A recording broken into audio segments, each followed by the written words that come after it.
Assalamualaikum warahmatullahi wabarakatuh.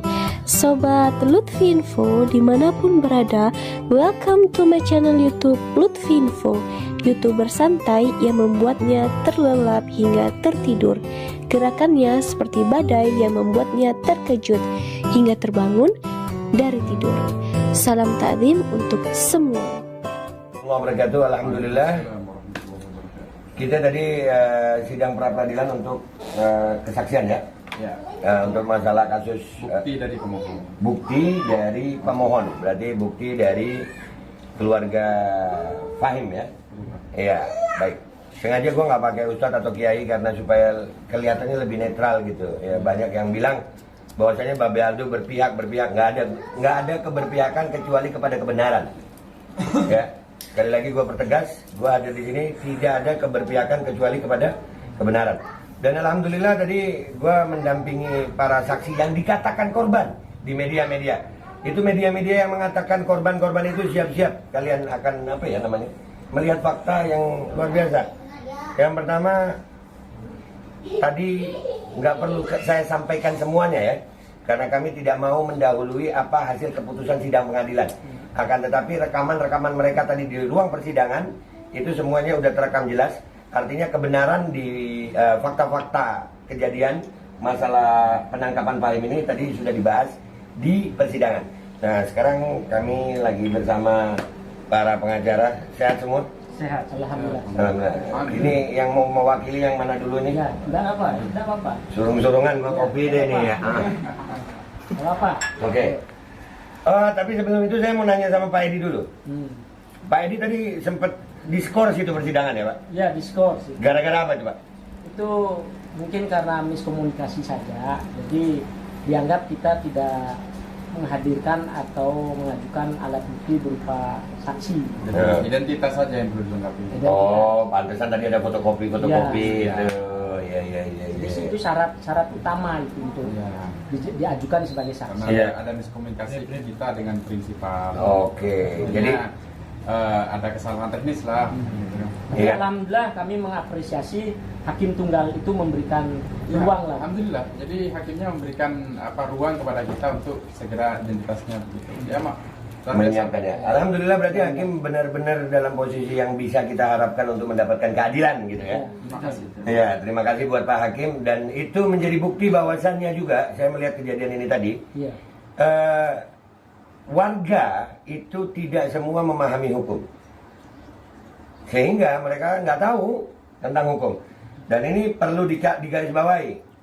Korban-korban ini kemarin diperiksa itu dengan keadaan tidak memahami hukum. Jadi mereka dikit-dikit ketakutan, ya, ada bentuk intimidasi sedikit, ketakutan. Kali ini korban-korban ini nggak bisa lagi ditakutin, nggak bisa lagi diintimidasi, karena alhamdulillah sekarang sudah punya penasehat hukum. Siap. Ya kan begitu. Itu alhamdulillah yang pertama. Terus gimana jalannya persidangan secara umum aja? Secara umum normatif lancar. Lancar ya? Lancar, alhamdulillah. Jadi sesuai dengan asas peradilan itu cepat, biaya ringan, ini telah dilaksanakan oleh Pengadilan Negeri Jember. Baik. Pak Edi sendiri melihat jalannya persidangan tadi Pak, bagaimana? Ya, saya rasa itu sangat cukup fair lah gitu. Dia memberikan ruang dan waktu untuk kita nyampaikan, mengajukan alat bukti berupa surat dan saksi. Nah, dan di situ pun secara demokrasi dalam artian dia tanpa tekanan, terbuka, tidak ada ketakutan rasa apapun. Apa yang dialami, didengar, dilihat, dirasakan oleh saksi itu semua dituangkan di situ.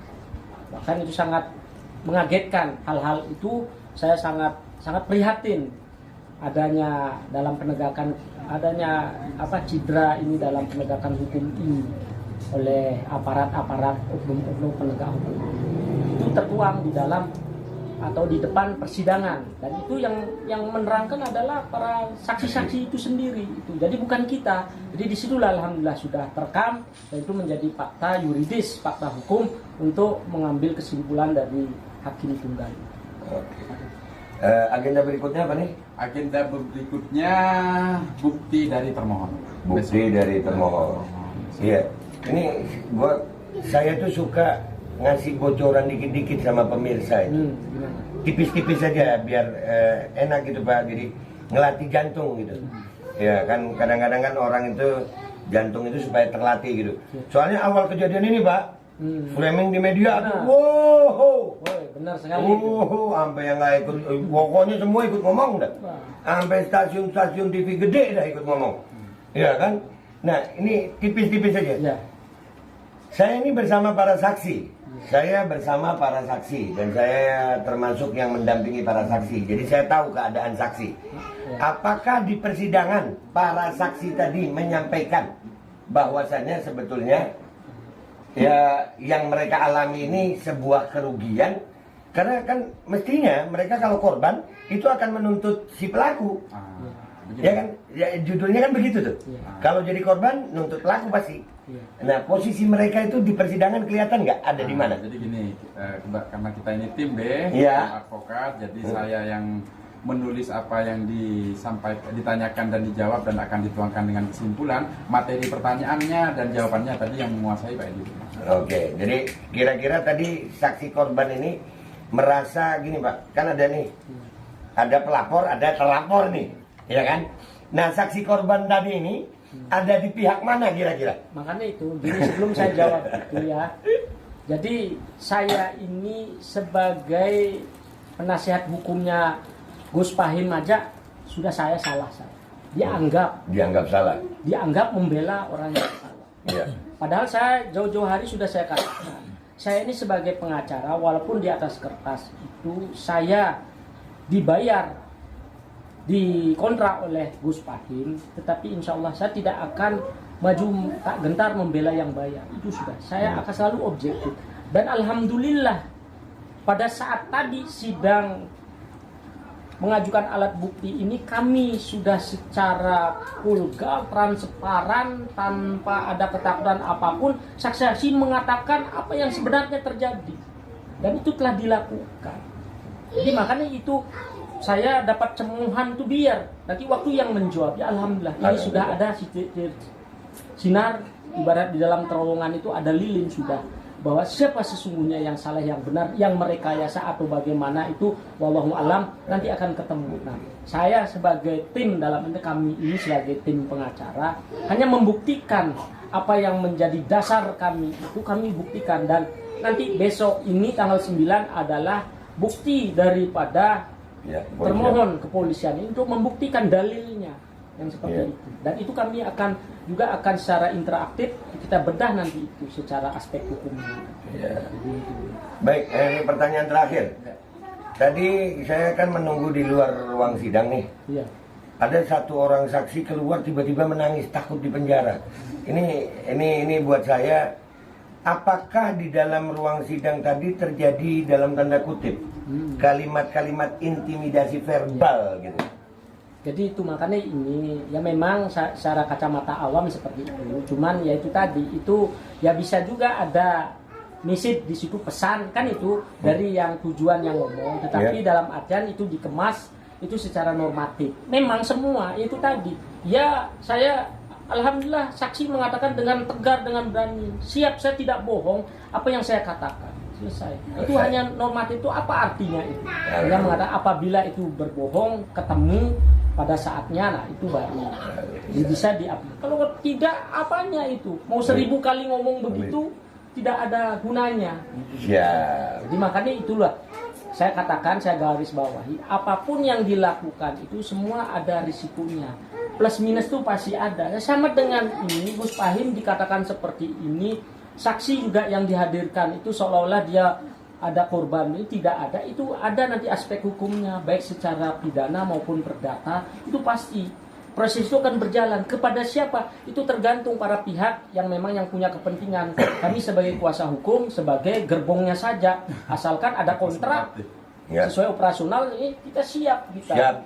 Jadi ini sebagai penutup, alhamdulillah, mudah-mudahan kebenaran tetap akan tampak ya. Amin. Ya, karena tujuan kita adalah memperjuangkan kebenaran, bukan Fahim, bukan seorang Fahim yang kita perjuangkan, tapi kebenaran.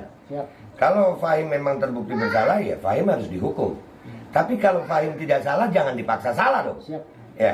Dan tadi fakta-fakta persidangan nggak semuanya kita tampilkan, dan saya juga punya buat soalnya saya berperang dengan media ini. Siap. Ya, di media. Buat kalian yang mengatakan macam-macam tentang kejadian ini, gue punya rekamannya semuanya. Tapi belum gue tampilin karena memang nunggu waktunya. Dan perlu kalian tahu, rakyat Indonesia tidak boleh diintimidasi dalam hukum. Tidak boleh. Benar. Semua rakyat Indonesia, siapapun dia, apapun agamanya, apapun sukunya, apapun profesinya, kekuatannya, kedudukannya sama di mata hukum. Ya, sekarang tidak boleh lagi ada intimidasi. Kami sebagai rakyat akan selalu membela rakyat. Dan kami berharap kepada seluruh aparat terkait, baik dari kepolisian, baik dari kehakiman, atau siapapun, ayolah, hukum, hormati hukum. Jangan kita gara-gara berbeda pandangan politik, berbeda suku, berbeda agama, berbeda mazhab, lalu kita bisa saling menyerang dengan fitnah. Enggak, fitnah akan kembali kepada yang memfitnah. Gue Pepe Aldo, tunggu aja, habis gini gue punya apa lagi buat kasus ini. Wabillahi taufiq wal hidayah, waridha'a wal inayah, walafu minkum. Wassalamualaikum warahmatullahi wabarakatuh.